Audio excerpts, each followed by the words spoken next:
بسم الله الرحمن الرحیم.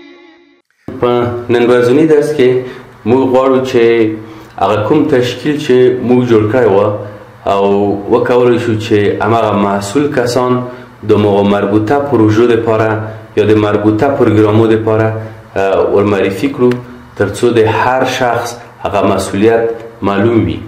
نو د دې کار په خاطر باندې انټرپرایز ته ځو او انټرپرایز کې بیرته ورځو انټرپرایز پروجیکټ سټرکچر ته. په انټرپرایز پروجیکټ سټرکچر کې راځو د مثلا د یو ان بخش ته راځو چې په هغه بخش کې چې موږ هلته انټرپرایز پروجیکټ سټرکچر جوړ کړی و. په دلته یو ان باندې چې کلیک کړو دلته معلومیږي هلته ښکاریږي چې انجینر نصیر پروګرام منیجر دی، دی مسؤول دی. موږ ورته وایو چې سعید هم د پروګرام منیجر دغه شخص چون پروګرام منیجر دی دغه پروګرام مسؤلیت لري.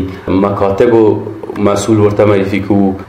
انجینر زمان دی، کله چې انجینر زمان هم ورته معرفي کوو اډ ورته ویو په دغه پروژې مسؤلیت هغو په اړه واخیسته. د هغو نه کته دلته د روډ پروژې دي. د روډ پروژې کې موږ دغه مسؤول شخص معرفي کوو انجینر نعیم دی.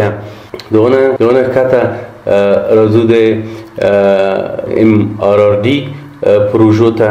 د ام آر ډي پروژو کې راځو وایي چې عمومي مسؤل هماغه انجینر نصیر ورته نیسو. دو ته هم وایي چې دا مثلا انجینر نصیر دو مسؤل دی. دغه نه کته دلته راځو د کالورت پروژو کې په نظر کې نیسو. د کالورت پروژو کې مسؤلیت د چا په غاړه دی.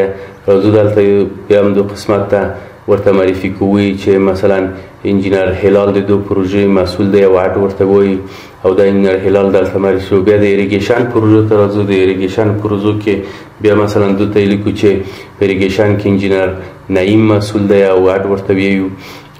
دغه موضوعات وو چې موږ وکولی شوی د یوې پروژې دپاره موږ څه رقم یو سازمان جوړ کړو او د یو پروژې لپاره څه رقم تشکیل جوړ کړو او څه رقم د تشکیل مختلف وظایفو لپاره معرفي کړو.